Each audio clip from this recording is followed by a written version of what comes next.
It was supposed to be a quick job, just like any other night. I was a night security guard, used to long hours of silence and the occasional creak of old buildings settling in the dark. But this night was different. It was the kind of night when the wind howled louder than usual, rattling the windows as if something wanted in. Or maybe something wanted out. I arrived at the old Grayson Industrial Complex just before midnight. My boss had called me last minute, saying the regular guard had taken sick. The building was set for demolition next month, and I could see why. It was a decaying husk of rust and rot, towering over the empty streets.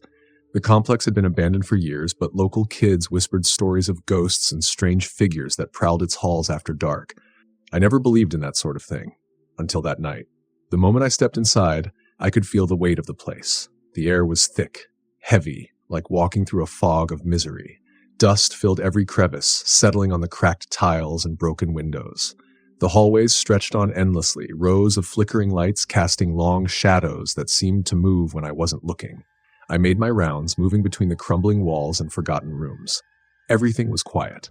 Too quiet. There was no hum of machinery, no ticking clocks, just the sound of my footsteps echoing in the dark. Every now and then I'd hear the wind whistle through the cracks in the walls, making the whole building groan like it was alive. But then, somewhere between the third and fourth floor, I heard something else. A whisper. It was faint, barely a sound at all, but it froze me in my tracks. I stopped and listened, straining my ears to make sure it wasn't just the wind. But then I heard it again. A voice, low and hoarse, calling my name. My heart pounded in my chest. Who would be calling my name in this abandoned building at midnight? I tried to shake it off, telling myself it was my imagination. But the voice kept coming, growing louder, more insistent. Come closer, it beckoned. Come to me. I glanced down the hall, but there was nothing. Just an empty corridor bathed in flickering light. I took a deep breath and continued on, telling myself it was just the building playing tricks on me. But the farther I walked, the more uneasy I became. The shadows seemed darker now, the silence even more oppressive. Suddenly, the lights above me flickered violently, plunging the hall into darkness. My flashlight sputtered to life, casting a thin beam of light ahead. I swept it around the hallway, looking for anything out of place. That's when I saw it. At the far end of the corridor, a figure stood in the shadows. I couldn't make out its face, but it was tall. Too tall, with limbs that seemed unnaturally long and twisted. It stood perfectly still, its head tilted, as though it were watching me. I froze, my breath catching in my throat. I thought it was a trick of the light, but then the figure moved. Slowly, it took one step forward, then another. My body screamed at me to run, but I was rooted to the spot, paralyzed by fear. It didn't walk, it glided, its feet barely touching the ground. And as it came closer, I could hear it whispering again, that same raspy voice calling my name. I turned and ran, my footsteps pounding against the cracked tiles. My heart hammered in my chest as I sprinted down the corridor, not daring to look back. I could hear it behind me, the whispering growing louder, more frantic. Come back, it hissed. You can't escape. I burst into the stairwell, slamming the door shut behind me. The sound of my ragged breathing filled the narrow space. For a moment, I thought I was safe. But then I heard it, the slow, deliberate creak of the door opening behind me. I turned, my flashlight trembling in my hand, but there was nothing there. Only the darkness and the faint echo of whispers. I didn't wait to see what would happen next. I took the stairs 2 at a time, my legs burning as I raced toward the exit. But no matter how fast I ran, the whispering was always right behind me, growing louder and more insistent. By the time I reached the ground floor, I was drenched in sweat, my chest heaving with each breath. I could see the exit just ahead, the moonlight spilling through the cracked glass doors. But as I reached for the handle, something cold wrapped around my ankle. I screamed, twisting and kicking, but whatever had me wouldn't let go. I shined my flashlight down, and there, emerging from the shadows, was a hand. But it wasn't human. It was pale, translucent, with fingers that were too long, nails black and sharp as claws. The hand tightened its grip, pulling me back toward the darkness. I fought, clawing at the floor, but it was no use. The whispers were all around me now, a chorus of voices, all chanting my name. Join us, they said.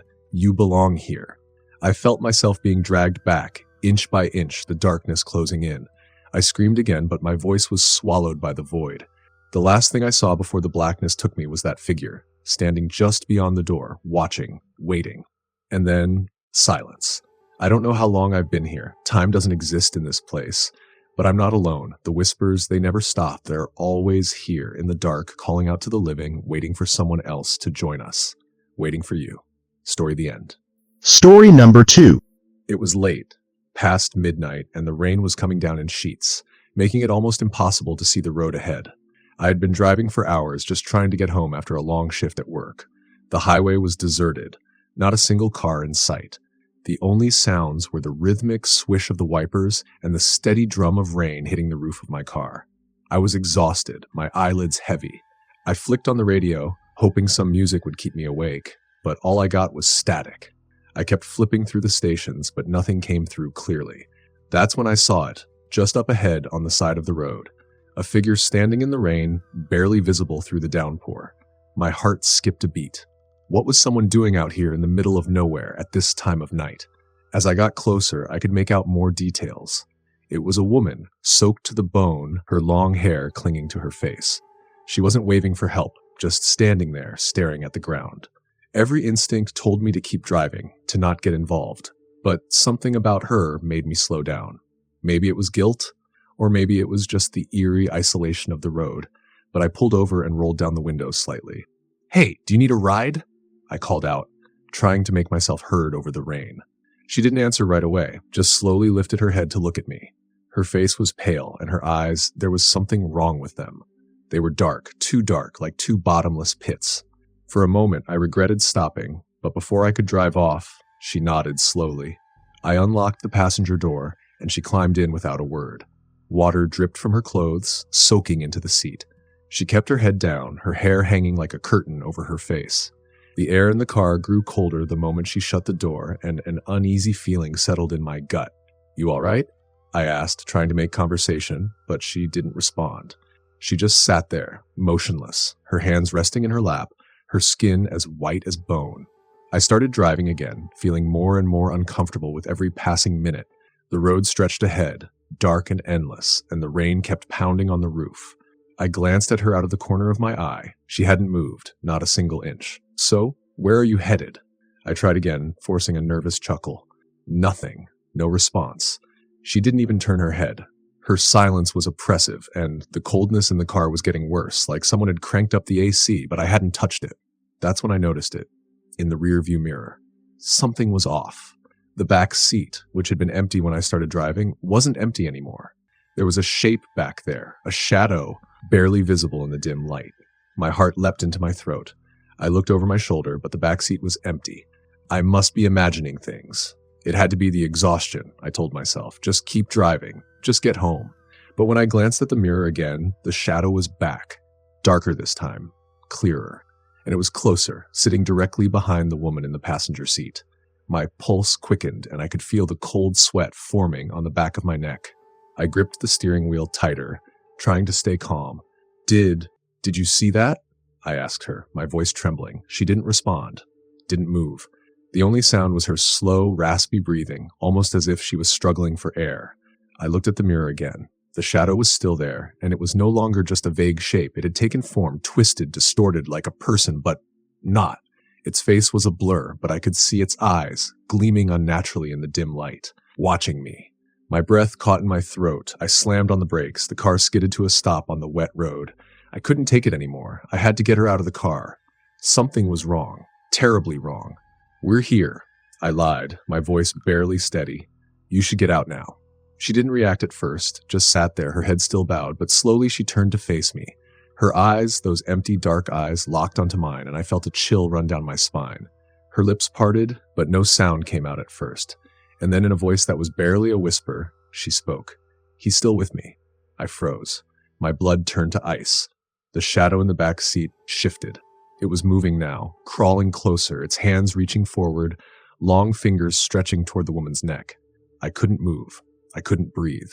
She turned away from me, her head tilting slightly as if listening to something only she could hear.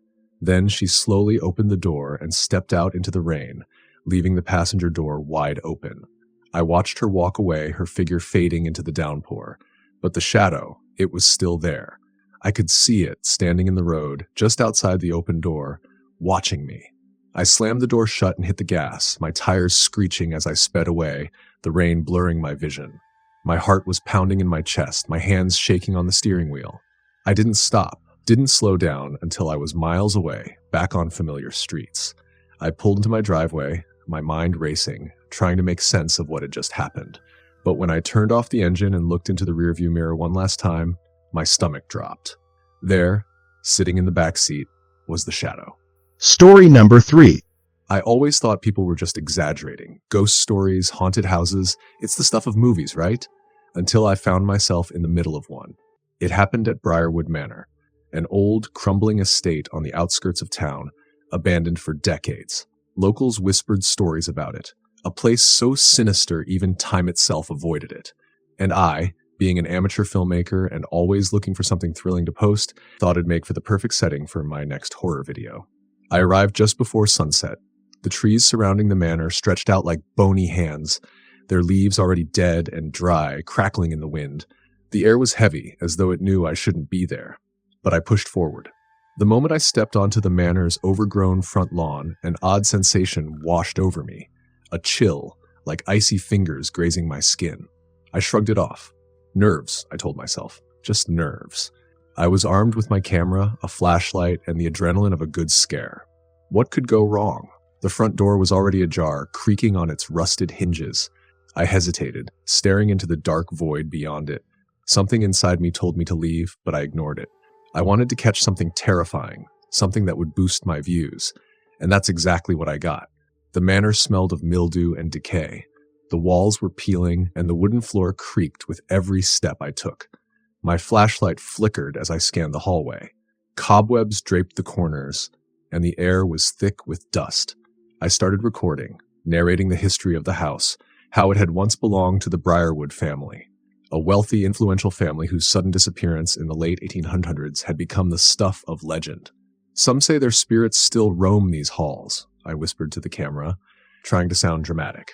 That the manor is cursed, but tonight we're going to find out. I ventured deeper into the house, entering what must have once been the grand living room. A massive chandelier hung from the ceiling, its glass crystals grimy and covered in spider webs. The silence was oppressive. It wasn't the absence of sound, it was the presence of something else, something that watched, that waited. That's when I heard it. Footsteps. Behind me, I froze. They were slow, deliberate, and coming closer. My heart raced as I swung the flashlight around, illuminating the empty hallway. No one was there. I laughed, though it came out shaky. Old houses always make weird noises, right? But the footsteps hadn't sounded random. They sounded purposeful, determined. And worst of all, they had stopped just a few feet behind me. I tried to calm myself, but there was something deeply wrong about this place. The air felt heavier, like I was breathing in the past itself, a past that hadn't let go. I kept walking, but every few steps I swore I could hear something behind me, like someone or something was following me. I continued upstairs. The second floor was worse. The temperature dropped noticeably, my breath visible in the flashlight's beam. The wooden staircase groaned beneath me, as though warning me to turn back. But I had come too far. I wasn't leaving without proof. The hallway stretched out before me, lined with closed doors. Every instinct screamed at me to turn around and run, but I kept going. I reached the first door and pushed it open. It was a bedroom. Dust-covered furniture, a broken mirror hanging on the wall, and a large four-poster bed draped in torn curtains. I filmed the room, narrating everything, but something caught my eye. In the mirror's reflection, a shadow moved. I spun around, but the room was empty. My heart pounded in my chest and my hands shook as I gripped the camera tighter. This wasn't my imagination. I approached the mirror, shining my flashlight on it. The glass was cracked, but I could still see my reflection. And then, something else. Behind me, in the reflection, stood a figure. Pale, gaunt, its eyes hollow and black, like bottomless pits of nothingness. I turned around and nothing was there. But when I looked back into the mirror, the figure was closer. I gasped and stumbled backward, dropping my flashlight. The figure stepped forward, closer, its mouth open in a silent scream. I scrambled to grab my flashlight and ran out of the room, my heart racing so fast I thought it might explode. The footsteps from earlier, they were back. This time, they were faster, chasing me, thundering down the hallway behind me. I dashed down the stairs, my legs weak and trembling. The front door was right there. Just a few more steps. I could hear it now, breathing, ragged, uneven, right behind me. I threw myself toward the door, yanking it open, but before I could step out, The door slammed shut with a force that knocked me back onto the floor. My camera slipped from my hand, sliding across the hallway. I crawled toward it, but the temperature dropped even further. My breath came in short, panicked gasps as I saw my camera's screen flicker on by itself. Through the lens, I could see it. The figure. It was standing over me now, its face inches from mine, its dark eyes wide with a terrifying hunger. It didn't move, but its presence was suffocating, like the air itself was being sucked from the room. I screamed, scrambling to my feet, banging on the door, trying to open it, but it wouldn't budge. Then, in the silence that followed my scream, I heard a voice. It was faint, barely a whisper, but unmistakable. "Stay with us." The door finally gave way, and I burst out into the cold night, not daring to look back. I ran. I didn't stop running until I was far away from Briarwood Manor, my lungs burning, my legs shaking. I never went back. But the worst part, the footage on my camera, it was gone. Every clip, as if the house had erased everything, leaving no proof of what happened that night. But I know, I'll never forget those eyes, that voice. I don't know if anyone will believe me. But if you ever find yourself near Briarwood Manor, don't go inside. Don't make the same mistake I did. Some things are better left alone. Story the end. Story number 4. I used to love visiting my grandparents' old farmhouse during summer breaks. It was a creaky, weathered place, tucked away at the end of a dirt road, surrounded by fields and woods that seemed to stretch on forever. The house had its quirks. The floorboards groaned when you walked, and the wind howled through the cracks on stormy nights. But for all its age, it was cozy, except for the basement. The basement always freaked me out, even when I was a kid. There was something off about it. My grandparents used it mostly for storage, old furniture, dusty boxes, random knickknacks. But there was a section near the back, cordoned off with an old wooden door that was always locked. Every time I asked my grandfather about it, he'd just say, "That's where we keep things best left forgotten." That never sat well with me. One summer, when I was about 16, my parents had to leave me with my grandparents for a few weeks while they took a trip out of town. I didn't mind, but as always, I avoided the basement. Then one night, it started. I was lying in bed, just about to fall asleep, when I heard a noise. A faint tapping sound, almost like someone gently knocking. I sat up, my heart skipping a beat, and listened. The sound was coming from the floor beneath me. The basement. Tap, tap, tap. I tried to ignore it, telling myself it was just the old house settling or maybe a branch hitting the side of the house. But it wasn't random. The tapping had a rhythm to it, like someone or something was deliberately knocking from below. I pulled the covers over my head and forced myself to sleep, hoping the noise would stop by morning. It didn't. The next night, the tapping came back, louder this time. It started slow, then became more insistent, like someone desperately trying to get my attention. I couldn't shake the feeling that something was down there, something alive, waiting in the dark.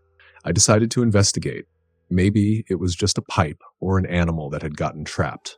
I grabbed a flashlight and made my way downstairs. My grandparents were already in bed, their bedroom at the far end of the house, so I moved quietly.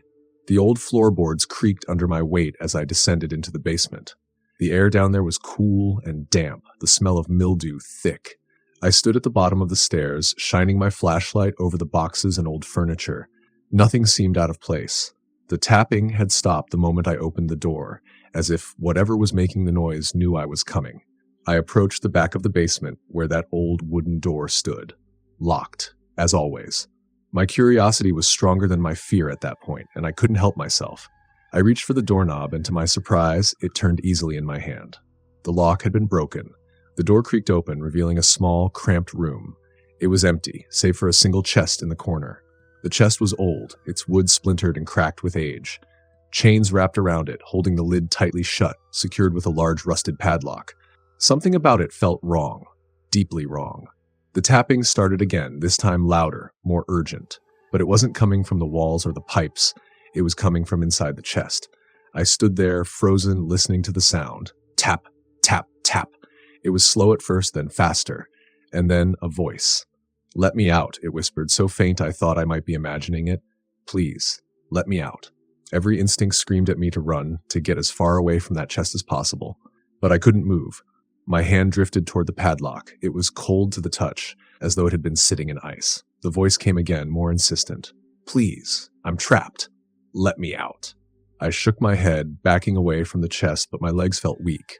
The basement was suddenly freezing. My breath came out in short, visible gasps as I stumbled backward. Then, without warning, the chains around the chest rattled violently. The entire box began to shake, as though something inside was trying to break free. The voice grew louder, angrier. "Let me out!" It roared, and the lid of the chest buckled upwards, straining against the chains. I didn't wait to see what would happen next. I ran. I bolted up the stairs, slamming the basement door behind me, my heart pounding in my chest. But as I stood there, trying to catch my breath, I heard it again. The voice. Not from the basement, but from the other side of the door. "Let me out." The next morning, I told my grandparents what had happened. My grandfather's face went pale. He didn't say a word, just got up from the table and went outside. My grandmother looked at me with a mix of sadness and fear. "You went into the basement, didn't you?" she asked quietly. I nodded, feeling a pit of dread settle in my stomach. She sighed, staring down at her hands. "There's something evil down there. Something that's been locked away for generations. My grandfather, he trapped it, and it's been trying to get out ever since." I couldn't believe what I was hearing. What is it?" I asked, my voice shaking. "I don't know," she whispered, her eyes distant, "but you must never open that chest." I didn't go near the basement again after that, but the tapping never stopped. Every night it would come. Sometimes slow, sometimes frantic, always there, always asking to be let out. A few weeks later, my parents came to pick me up. As we drove away from the farmhouse, I glanced back at the house, my eyes drifting toward the small basement window. And for just a second, I thought I saw something, a pale, twisted face watching me from the dark. I never went back. Story number 5.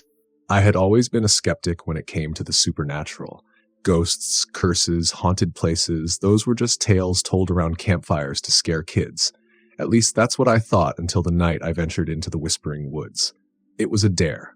My friends and I, always on the hunt for a thrill, had heard rumors about the woods. They said no one who entered after dark ever came out the same. Some said they heard voices calling their names, others claimed to have seen shadowy figures lurking between the trees. I figured it was just the kind of nonsense that spreads in small towns.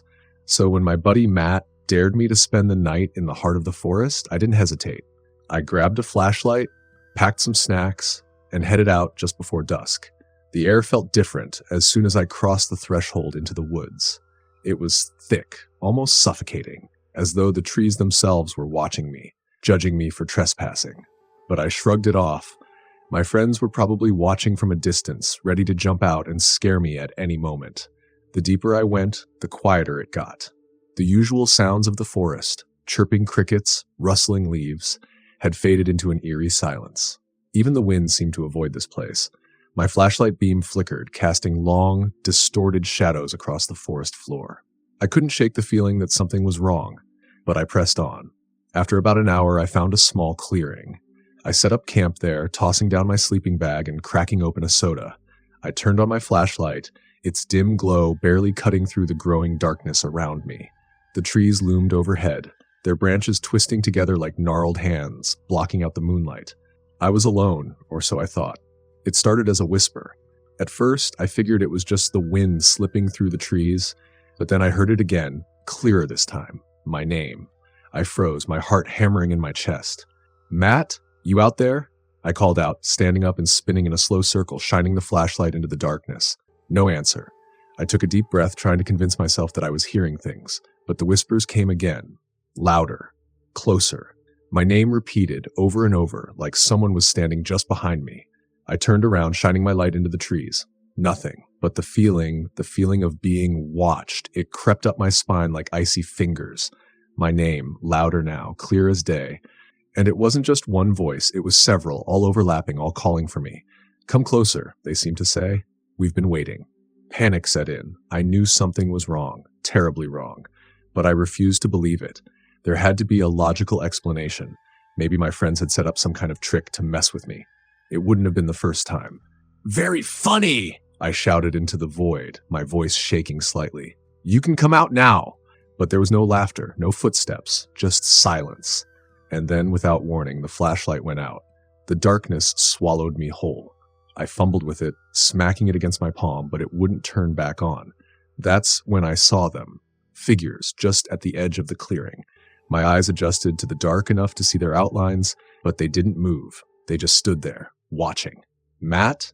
I whispered, though I already knew these weren't my friends. My pulse raced as I backed up slowly, trying to find the trail I came in on, but the trees had closed in behind me. The path was gone. The whispers grew louder, more insistent. They were all around me now, circling, closing in. "Come closer," they repeated, the words wrapping around me like a suffocating blanket. My head was spinning. My legs felt weak. I stumbled backward, falling onto the ground, and in that moment, I felt something cold wrap around my ankle. I looked down, and in the faint moonlight, I saw a pale hand emerging from the ground, its fingers long and bony, its nails like claws. I kicked and scrambled away, but more hands began reaching out from the earth, grasping at me. Panic surged through me, and I bolted, running blindly through the trees. The whispers chased me, growing louder, more distorted. The voices, so many of them, all calling my name, echoed in my ears, drowning out the sound of my own footsteps. The trees seemed to close in, their branches reaching for me, snagging my clothes, ripping at my skin. I ran faster, my breath coming in ragged gasps, but no matter how far I ran, the voices were always right behind me. I felt like I was running in circles, lost in a maze of shadows and whispers. My heart pounded, and my legs burned with exhaustion, but I couldn't stop. I couldn't let them catch me. Finally, I saw it, a light up ahead, the edge of the woods. I pushed myself harder, the voices screaming in my ears now, the cold hands brushing against my skin as I ran, but I didn't look back. I couldn't. I burst out of the woods and collapsed onto the dirt road, gasping for breath. The voices stopped. The air was still again, the normal sounds of the night returning as though nothing had happened. I lay there for what felt like hours, shaking, trying to convince myself it wasn't real. But as I pulled myself to my feet and limped home, I knew the truth. I've never gone back to the Whispering Woods, and I never will. But sometimes, late at night, I still hear them, the whispers, calling my name. Story the end. Story number 6. I used to think working the night shift at a 24-hour diner would get us at a 24-hour diner would be easy. Sure, the occasional drunk customer or broken coffee machine would be annoying, but nothing I couldn't handle. It was just a quiet little diner on the edge of town, far from any big city and surrounded by nothing but miles of empty road and endless woods. Most nights, it was so slow I'd have trouble staying awake. But not this night. It was close to 2 a.m. when things started to feel off. The diner was empty, just like always at that time of night. The only sound was the low hum of the refrigerator and the faint buzz of the overhead lights. I was sitting behind the counter, scrolling through my phone, trying to keep myself awake. And then the bell above the door jingled. I looked up, expecting to see a trucker or maybe some teenagers coming in for a late-night snack, but the door was still closed. No one had come in. My stomach twisted a little, but I brushed it off. Maybe the wind had pushed the door or the bell just fell loose. But then I heard it again. Another jingle, but this time the door creaked open just a crack. I stared at it, my pulse quickening. The door had opened by itself. I stood up, hesitant, and walked over to it. Peering out into the parking lot, I saw nothing. Just the same stretch of empty road and trees swaying in the wind. No cars, no people. I shut the door, locking it this time, and headed back to my spot behind the counter, feeling uneasy. I told myself it was just the wind, just a weird fluke. But the feeling lingered, that creeping sensation of being watched. Minutes passed, and I started to settle back into the silence. But then, out of nowhere, the lights flickered. They blinked rapidly, like someone was flipping a switch up and down, and then darkness. The entire diner went black, save for the emergency exit sign casting a faint red glow from the back of the room. I grabbed my phone and turned on the flashlight, shining it around the diner.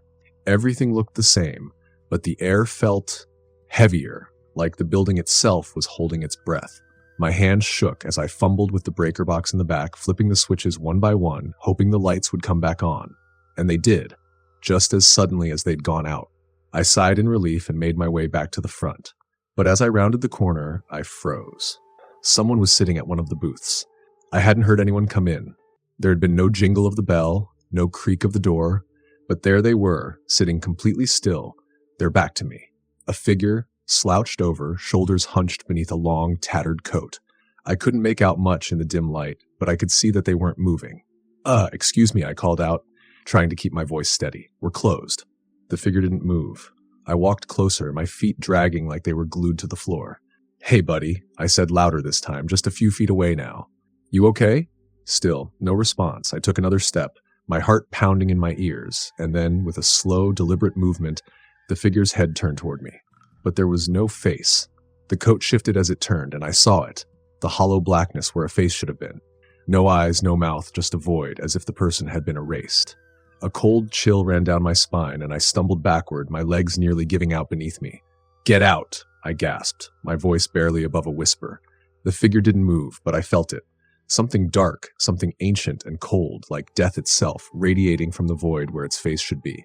And then, without a sound, it stood up. Its limbs moved awkwardly like a puppet on strings, its coat dragging along the floor. It started to walk toward me, slow but deliberate, its blank face still turned in my direction. I couldn't move. I couldn't breathe. My back hit the counter, and I fumbled for something, anything, to protect myself, but there was nothing. The figure came closer, the air around it growing colder with each step. My flashlight flickered and then went out. I was plunged into darkness. For a few agonizing moments, there was only silence. I couldn't see it, but I could feel it, standing just inches away, watching me with that faceless void.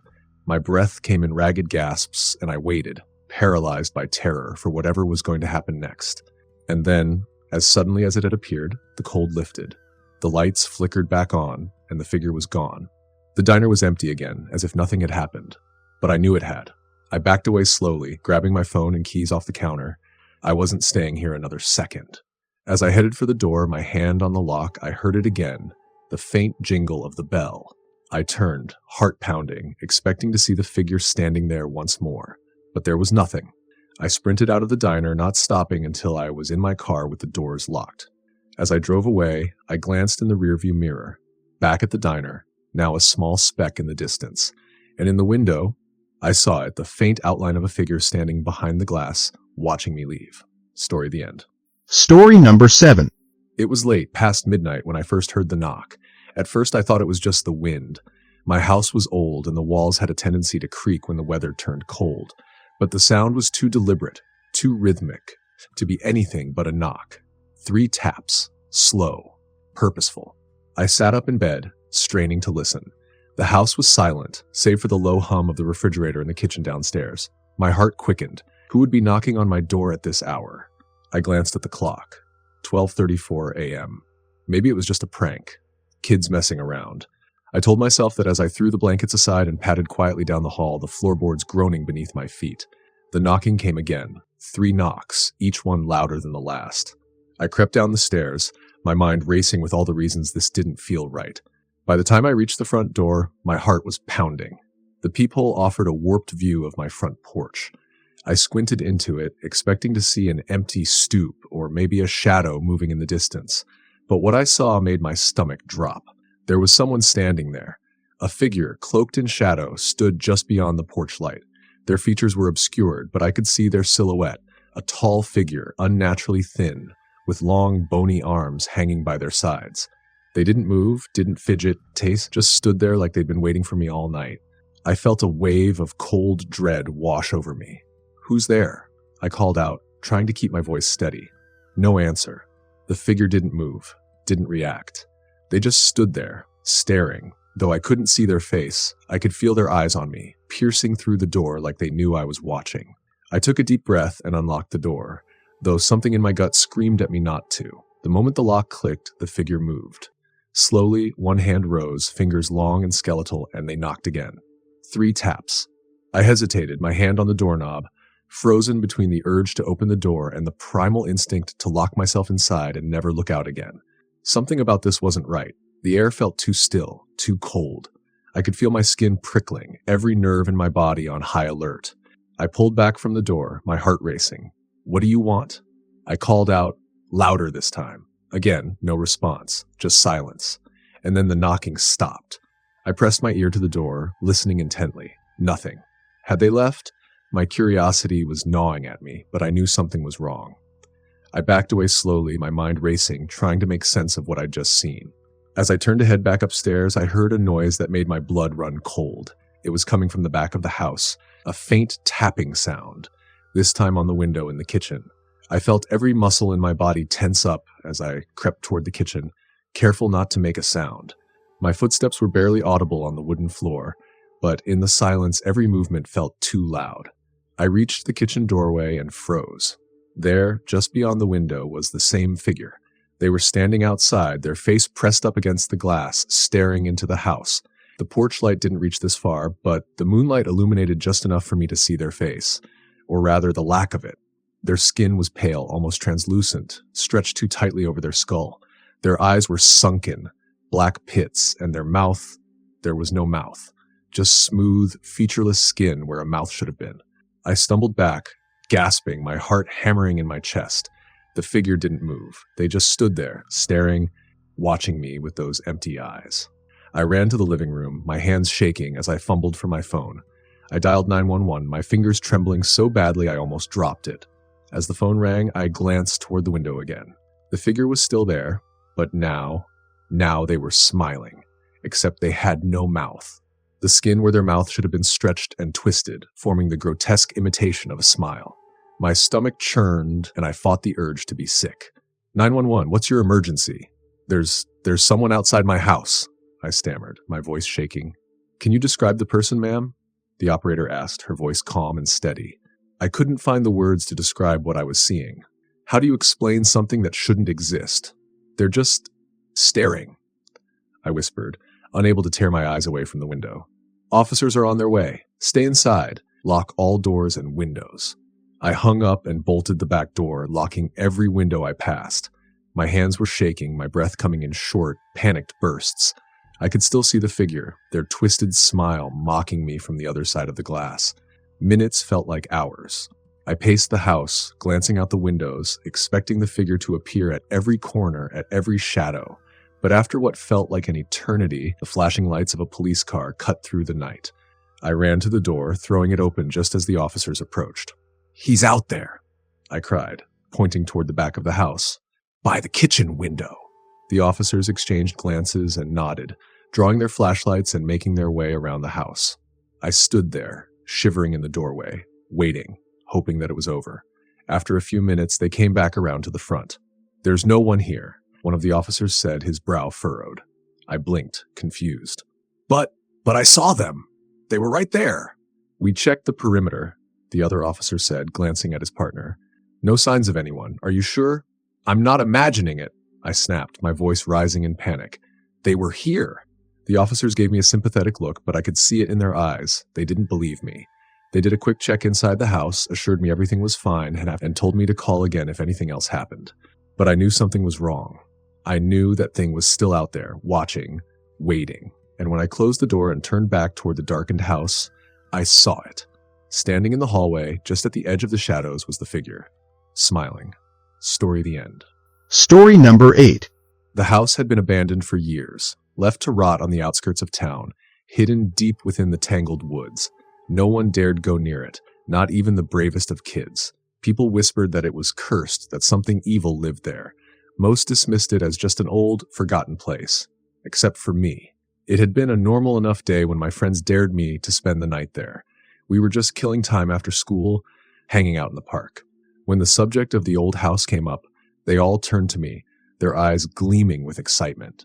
"Come on, you're not scared, are you?" they teased. I wasn't, or at least I didn't want to admit it. I knew the stories, the ones about the strange noises, the flickering lights in the windows when no one was supposed to be there. But I didn't believe in ghosts. Not really. So I accepted the dare. That evening, I packed a flashlight, some snacks, and a sleeping bag. I told my parents I was staying at a friend's house, which wasn't a complete lie. Then, as the sun began to set, I made my way to the forgotten house. The walk through the woods was longer than I remembered, the trees closing in around me as the light faded from the sky. When I reached the clearing, there it was, the house. It loomed in the twilight, its broken windows and sagging roof giving it a menacing air. The front door hung crooked on its hinges, and the porch creaked under my weight as I stepped up to it. I hesitated for a moment, the air thick with the smell of damp wood and decay. I pushed open the door, and it groaned loudly, echoing through the dark halls. My flashlight beam sliced through the dust, revealing peeling wallpaper and sagging furniture. The house had been left exactly as it was, like the owners had just walked out one day and never returned. An old clock on the wall ticked softly, the only sound in the stillness. I set up my sleeping bag in the front room, near the fireplace. The air was colder inside than it was outside, and I shivered, pulling my jacket tighter around me. I ate a snack and tried to distract myself with my phone, but there was no signal this far out. So I sat in the dim light, staring at the shadows that danced along the walls. Hours passed and nothing happened. The house was just that, an old, empty house. I felt silly for being so nervous. But just as I was about to settle in for the night, I heard something. A soft thud, like a door closing somewhere in the house. I froze, my heart racing. My first thought was that it must be the wind. But then I heard it again, a slow, deliberate creak like footsteps on the floor above me. I grabbed my flashlight, shining it toward the staircase at the far end of the room. The beam barely cut through the darkness, but I could see the faint outline of the steps leading up to the second floor. The footsteps continued, slow and steady, as if someone or something was pacing back and forth. I swallowed hard, every instinct telling me to run, to get out of there. But I couldn't move. I had to know. I took a deep breath and made my way toward the stairs, the floor creaking beneath me with each step. The air grew colder the higher I climbed, the musty smell of the house growing stronger. When I reached the top, I paused, listening. The footsteps had stopped. I shined my flashlight down the long hallway. The doors to the rooms were all closed, except for one at the very end, which was slightly ajar. The light from my flashlight flickered, and for a brief moment I thought I saw something move, a shadow slipping through the door. I didn't want to go any farther, but something compelled me forward. Slowly, I crept down the hall, the sound of my own breathing the only thing breaking the silence. When I reached the door, I pushed it open. The room beyond was small, just an old bedroom with a broken bed frame and a dresser covered in dust. But there, in the center of the room, was something that made my blood cold. A chair. And sitting in it was a doll. A small, porcelain doll with a cracked face and wide, staring eyes. Its dress was tattered and yellowed with age, but it sat upright, as if someone had just placed it there. I stepped back, my heart pounding in my chest. I had no idea why, but I felt an overwhelming sense of dread, like the air had grown thick with something. Wrong. I turned to leave, but as I did, I heard it again. Footsteps. But this time, they were behind me. I whipped around, shining my flashlight at the doorway, but there was no one there. The air in the room grew colder, and then I heard it, a soft, childlike giggle, echoing from the hallway. My breath caught in my throat, and I ran. I didn't look back, didn't stop to see where the sound was coming from. I tore down the stairs, nearly tripping over my own feet as I scrambled for the door. The house seemed to groan around me, the walls closing in, the air thick with an unseen presence. I burst through the front door and into the night, the cold air biting at my skin. I didn't stop running until I was back on the main road, that's my legs burning and my chest heaving with every breath. I never went back to that house. No one ever mentioned the dare again. And to this day, I still hear that giggle in my nightmares, and I still see the eyes of that doll staring at me in the dark. Whatever lives in that house, it's still there, and it's waiting. Story the end. Story number 9. It was late, past midnight, and the rain was coming down in sheets, making it almost impossible to see the road ahead. I had been driving for hours, just trying to get home after a long shift at work. The highway was deserted, not a single car in sight. The only sounds were the rhythmic swish of the wipers and the steady drum of rain hitting the roof of my car. I was exhausted, my eyelids heavy. I flicked on the radio, hoping some music would keep me awake, but all I got was static. I kept flipping through the stations, but nothing came through clearly. That's when I saw it, just up ahead, on the side of the road. A figure standing in the rain, barely visible through the downpour. My heart skipped a beat. What was someone doing out here in the middle of nowhere at this time of night? As I got closer, I could make out more details. It was a woman, soaked to the bone, her long hair clinging to her face. She wasn't waving for help, just standing there, staring at the ground. Every instinct told me to keep driving, to not get involved, but something about her made me slow down. Maybe it was guilt, or maybe it was just the eerie isolation of the road, but I pulled over and rolled down the window slightly. "Hey, do you need a ride?" I called out, trying to make myself heard over the rain. She didn't answer right away, just slowly lifted her head to look at me. Her face was pale, and her eyes, there was something wrong with them.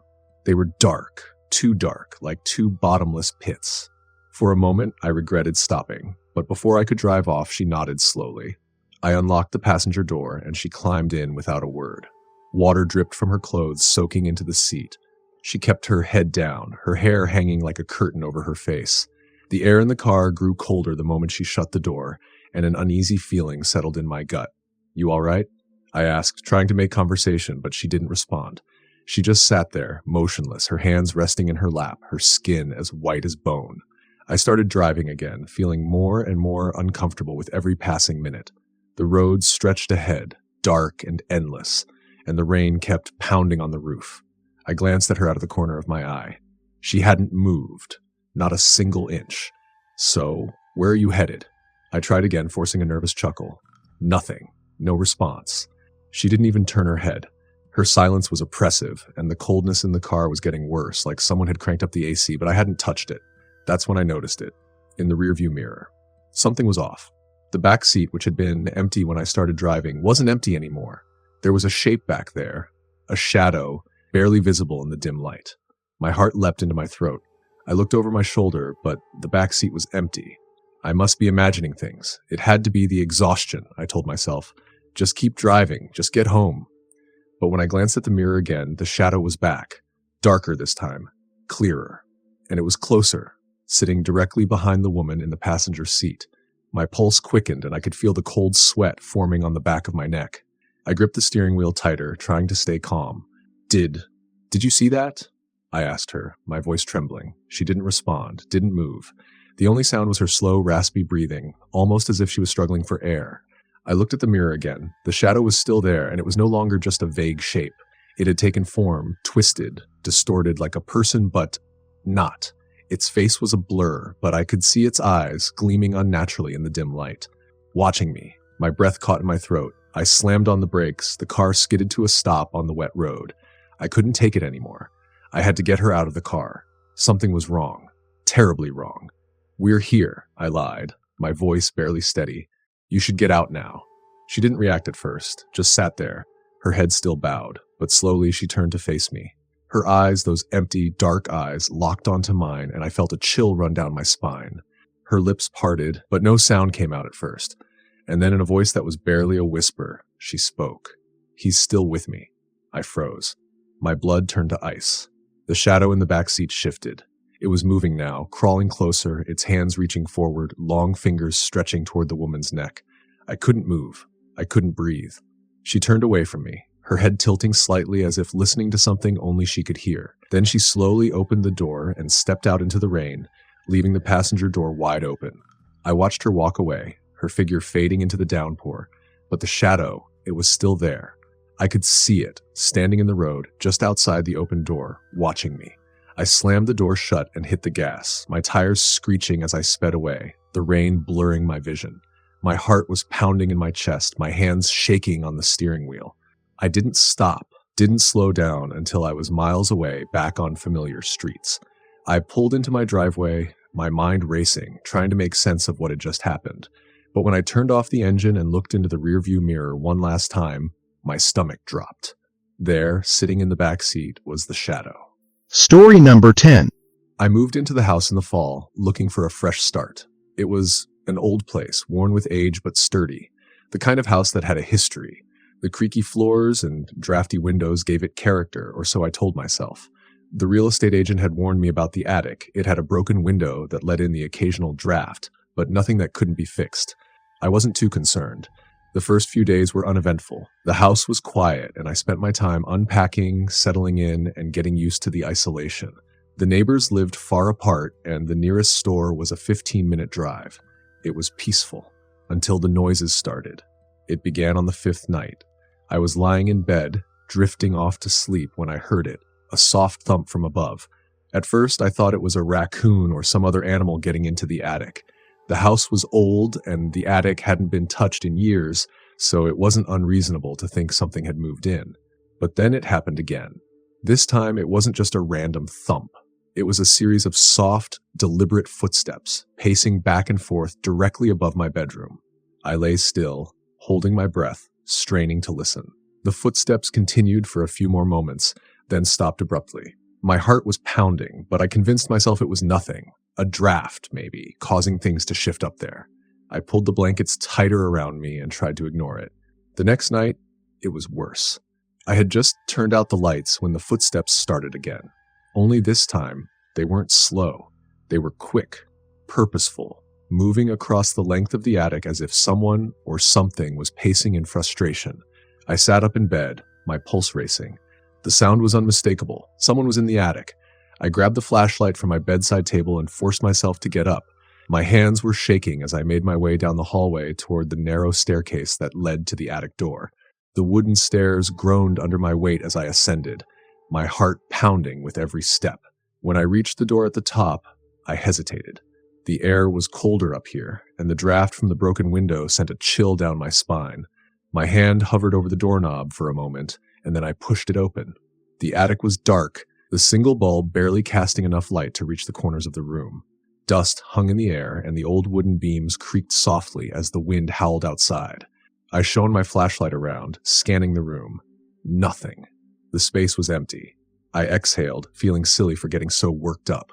Maybe the old house was just settling, or maybe an animal had come and gone. I turned to leave, but as I reached the door, something caught my eye. In the far corner of the attic, just beyond the reach of the dim light, there was a shadow. At first, I thought it was just the way the beams cast their shapes on the walls, but then it moved. The shadow shifted, just slightly, but enough to make my breath catch in my throat. It wasn't a trick of the light. Something was there, standing just beyond the reach of the flashlight. I froze, my hand gripping the doorframe. The shadow didn't move again, but I could feel it. The air felt heavier, like something was watching me, waiting. I backed away slowly, my eyes never leaving the corner until I was back in the hallway. I shut the attic door behind me, locking it. That night, I barely slept. The next day, I tried to tell myself it was my imagination.